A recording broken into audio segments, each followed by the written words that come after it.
Alors un petit rappel, hein, le Scrum Master, il est au service de l'équipe, il est au service de l'organisation, mais en même temps, c'est un leader, c'est un manager qui va aider l'organisation à croître en agilité, aider l'équipe à laquelle il est affecté à croître en agilité.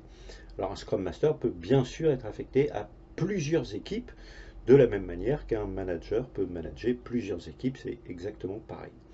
Alors, on va faire un focus sur le Scrum Master au service du Product Owner. Là encore, on repart dans le guide Scrum. Le Scrum Master sert le Product Owner de plusieurs façons. Il doit, en premier lieu, l'aider à trouver des techniques efficaces pour définir l'objectif de produit et gérer le backlog de produits. Ça veut dire que le Scrum Master doit connaître quelques techniques efficaces pour gérer l'objectif de produit et gérer efficacement le backlog de produits. On verra dans cette formation quelques techniques efficaces pour atteindre ce double objectif. Il doit sensibiliser la Scrum Team à la nécessité de bien comprendre le besoin d'avoir des éléments clairs et concis dans le backlog de produits.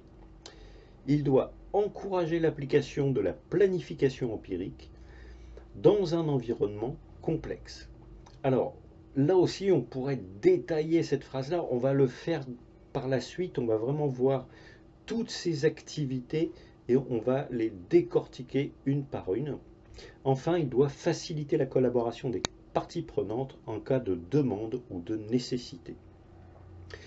Donc, au service du Product Owner, le Scrum Master, il a 4 grandes actions à mener. L'aider à définir des objectifs clairs, on a vu l'importance des objectifs déjà.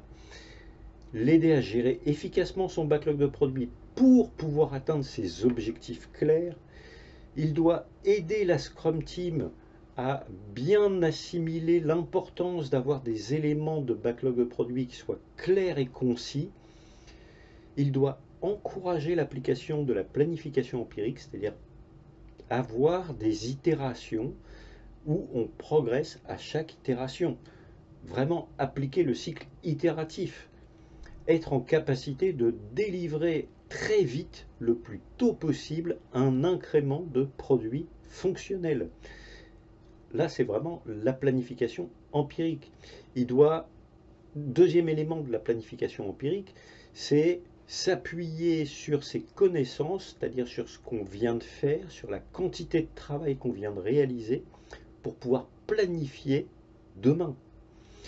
On ne va pas faire des plans de release en fonction de croyances, mais en fonction de ce qu'on mesure, de ce que l'équipe est réellement capable de faire. Enfin, faciliter la collaboration avec les parties prenantes, s'il y a besoin ou si c'est nécessaire. Ça nous dit qu'il doit se positionner en tant que facilitateur. Il doit aider les parties prenantes et le reste de la Scrum Team à avoir les interactions les plus efficaces possibles. C'est-à-dire qu'il doit tenter autant que faire se peut de minimiser la pression hiérarchique qui annihilerait la pression sociale, d'éviter que des managers, des décideurs ou des exécutifs managers même parfois viennent polluer l'équipe avec trop de pression, avec des exigences trop fortes, mais qui laissent une marge de manœuvre au product owner.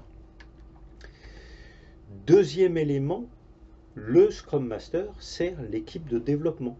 Il va servir cette équipe en les accompagnant en termes d'autogestion et de pluridisciplinarité. Là, typiquement, le Scrum Master, il doit aider l'équipe à faire un peu fi de certaines barrières qu'il pouvait y avoir historiquement. Moi, je suis testeur, je ne fais pas de développement. Moi, je suis développeur, je ne vais pas faire de test. Moi, je suis architecte, je ne fais pas de développement. On va laisser ça de côté, on va travailler en tant qu'équipe et on va essayer d'avancer ensemble. Il doit aider la Scrum Team à se focaliser sur la création d'incréments de grande valeur qui répondent à la définition de fini. Donc pour ça, on verra qu'il y a des techniques, il y a des méthodes. Ce qu'il faut vraiment retenir, c'est que c'est la notion de valeur qui est importante. Certes, on mesure la vélocité. Ce qui est intéressant, c'est de savoir quelle quantité de valeur on réussit à produire réellement. Alors, cette notion de valeur, elle n'est pas simple à assimiler. Là encore, on fera un focus sur cette définition de valeur. Et puis, bien évidemment, il doit y avoir un niveau de qualité attendu qui correspond à la définition de fini. C'est pas la peine de livrer des incréments qui ne correspondraient pas à la définition de fini, sur lesquels on se dit, bah, on viendra tester, on viendra corriger ultérieurement. Quand on livre un incrément, il doit être fini. Il doit faire en sorte qu'il n'y ait pas d'obstacles qui peuvent entraver la progression de la Scrum Team. Alors pendant très longtemps, on parlait d'obstacles externes à la Scrum Team, c'est-à-dire des choses que la Scrum Team ne pouvait pas régler.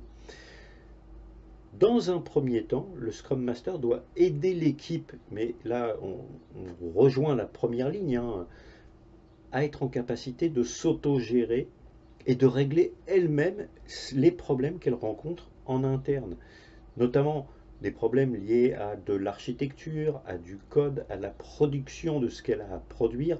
Ça, c'est à l'équipe de le gérer de manière autonome. Le Scrum Master va l'aider dans les premiers sprints, mais c'est à l'équipe de gérer ça en toute autonomie. En revanche, le Scrum Master, il doit intervenir, il est tenu d'intervenir pour aller lever les obstacles qui pourraient freiner l'équipe.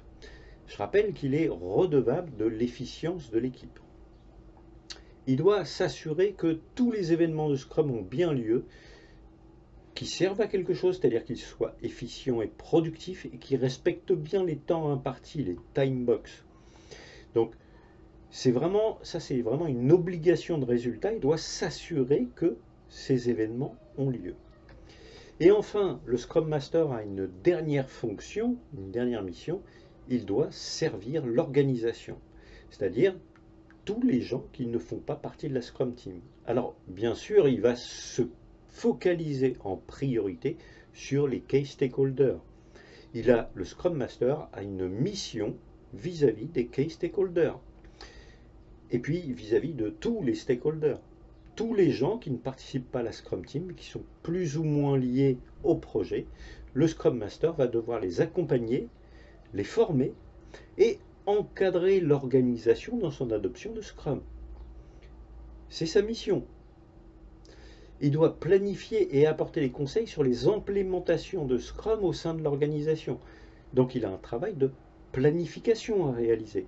Tout comme un product owner a un travail de planification de son produit, là le Scrum Master a un travail de planification du déploiement de Scrum au sein d'une organisation. Alors, très souvent, cette partie-là, on conseille au Scrum Master de le faire en utilisant les mêmes outils, les mêmes méthodes, les mêmes principes qu'un product owner. C'est-à-dire avoir une vision, avoir une notion de valeur, se poser des questions, clarifier des objectifs, clarifier du pourquoi, pour donner du sens à l'ensemble des collaborateurs.